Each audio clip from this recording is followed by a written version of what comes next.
Siti Kharina Muhammad Kamarudin. Siti Kharina Muhammad Kamarudin. Ketua Jururawat Hospital Serdang Siti Kharina Muhammad Kamarudin. On the 8th of May 2019, a nurse by the name Siti Kharina binti Kamarudin, who was attached to the Serdang Hospital in Selangor, was reported missing. Her colleagues began to realize of her disappearance when she was not able to be contacted and did not return to their rented apartment. Siti was 40 years old, and she was last seen at the parking space of the hospital where she was on duty at 4 in the evening. She was seen driving a white Honda with a registration number of BEY 1361.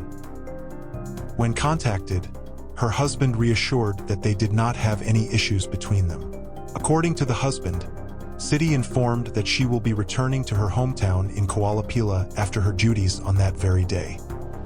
13th of May 2019. There were still no traces of Siti Kharina by the authorities. A massive search operation was launched by the police department and various agencies in the areas of Serdang, Cyberjaya, Nilai, and Seri Kembangan. Her family began to urge the assistance from the public if they had any information on Siti. 14th of May 2019. A rumor began to spread around that Siti Kharina was safe and has returned to her family in Kuala Pila.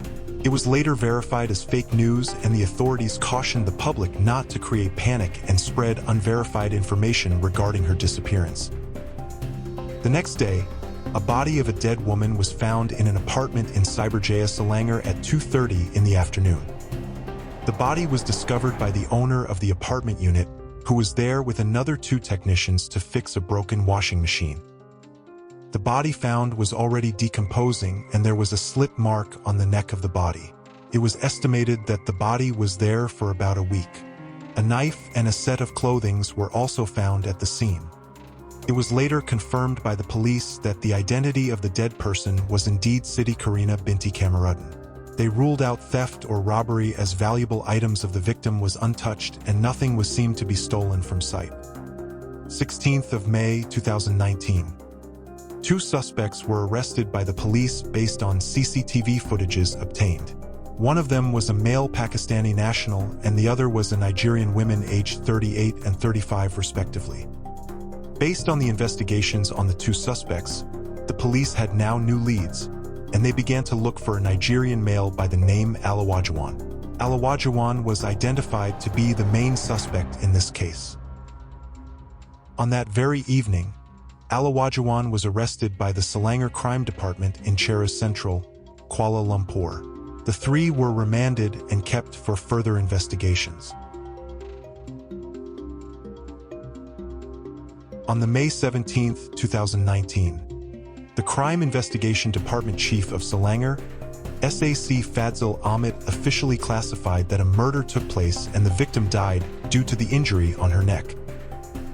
Early investigations did not lead the police to the apartment where the body was found. This was simply because the victim had been renting the apartment without the knowledge of anyone, including her family. It was a coincidence that the police found Siti Kharina's body due to the report made by the owner of that house. Later on, the investigations also revealed that the guards that worked at that apartment often saw Siti coming in and out the unit, and was once seen with a foreign national, which could have been the main suspect according to the guards.